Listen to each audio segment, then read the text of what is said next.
David ম্যালানের সঙ্গে বিতর্কিত ঘটনা নিয়ে অবশেষে মুখ খুলেছে তামিম ইকবাল। সরাসরি ব্যাখ্যা করেছেন আসলে তখন কি ঘটেছিল মাঠে। সম্প্রতি বিভিন্ন নেতিবাচক ঘটনার খবরের শিরোনাম হচ্ছেন বিপিএল এর ডিফেন্ডিং চ্যাম্পিয়ন্স ফরচুন বরিশালের অধিনায়ক তামিম ইকবাল।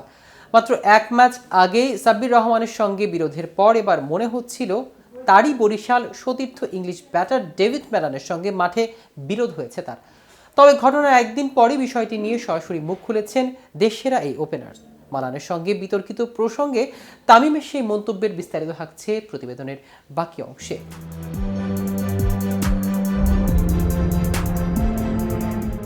সোমবার সকালে সামাজিক যোগাযোগ মাধ্যমে দেয়া এক বিবৃতিতে তামিম জানায় তার রান আউটের পর মেলান সরি বলে ইশারা করেন এবং তাদের মধ্যে কোনো কথাই হয়নি, বরং প্রতিপক্ষের এক ডিফেন্ডের সঙ্গে মেলানের কথোপকথনে ভুলভাবে উপস্থাপন করা হয়েছে।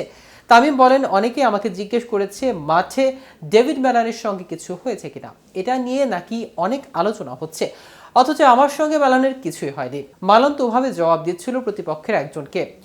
মাঠে দুই ব্যাটসম্যানের ভুল বোঝাবুঝি হতেই পারে, তাৎক্ষণিকভাবে হতাশা প্রকাশ করাও স্বাভাবিক। আমি রান আউট হওয়ার পরই মেলানের হাতে ইশারায় সরি বলেছে। আমি সেদিকে তাকিয়ে মাঠের বাইরে চলে যাই, তার সঙ্গে কোনো কথাই হয় নাই। কাছে থাকা প্রতিপক্ষের একজন ডিফেন্ডার তখন মেলানকে একটা কথা বলেছেন যা তার ভালো লাগেনি। মেলান সেই ডিফেন্ডারকে জবাব দিচ্ছিল, তার দিকে এগিয়ে যাচ্ছিল, অথচ সেটাকে অনেকে বানিয়ে ফেলেছে আমার সঙ্গে নাকি মেলানের ঝামেলা হয়েছে। এরকম অনেক সময় অনেকে টিভিতে দুই একটি দৃশ্য দেখে নানা রকম ধারণা করে ফেলে। গত কয়েকদিন আমাকে নিয়েও এরকম হয়েছে, কিন্তু কোনো ঘটনা হুট করে হয় না, এটার পেছনে অনেক ঘটনা থাকে। মাঠে একরকম অনেক কিছুই হয় যা টিভিতে পুরোপুরি ফুটে ওঠে না এবং সেটা উচিতও নয়। কিন্তু টিভিতে দু একটি দৃশ্য দেখেই চূড়ান্ত ধারণা নেওয়া উচিত নয়। যাদের নিয়ে ঘটনা, যারা মাঠে থাকেন তারা সবকিছু জানেন।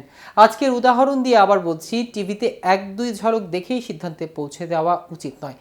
তবে এটি প্রথমবার নয়। সাম্প্রতিক সময়ে তামিম ইকবাল মাঠে প্রতিপক্ষ খেলোয়াড়দের সঙ্গে উত্তপ্ত পরিস্থিতিতে জড়িয়েছেন। 9 জানুয়ারি 2025 তারিখে রংপুর রাইডার্সের বিপক্ষে ম্যাচ শেষে ইংলিশ ব্যাটসম্যান অ্যালেক্স হেলসের সঙ্গে তামিমের তর্ক হয়। ম্যাচ শেষে হাত মেলানোর সময় তামিম ও হেলসের মধ্যে উত্তপ্ত বাক্য বিনিময় হয়, যা নিয়ে পরবর্তীতে আলোচনা হয়। এছাড়া 16 জানুয়ারি 2025 তারিখে ঢাকা ক্যাপিটালসের বিপক্ষে ম্যাচে তামিম ইকবাল ও সাব্বির রহমানের মধ্যে কথোপকথন হয়। সেখানে তামিম সাব্বিরকে বলেন তার সাথে না লাগতে। এই ধারাবাহিক ঘটনা বলি, তামিমের মাঠের আচরণ নিয়ে প্রশ্ন উঠেছে, তবে তিনি নিজেই স্পষ্ট করেছেন যে ডেভিড মেলানের সঙ্গে তার কোনো বিরোধ হয়নি এবং টিভিতে দেখার কিছু দৃশ্যের ভিত্তিতে চূড়ান্ত সিদ্ধান্তে পৌঁছে যাওয়া উচিত নয়। তো ভিউয়ার্স, ভিডিওটি সম্পর্কে আপনাদের কোনো মতামত থাকলে আমাদের কমেন্ট করে জানাতে পারেন। সাথে সাথে নিয়মিত আপডেট পেতে কেটিভি ক্রিকেটের সাথে থাকুন। ধন্যবাদ সবাইকে।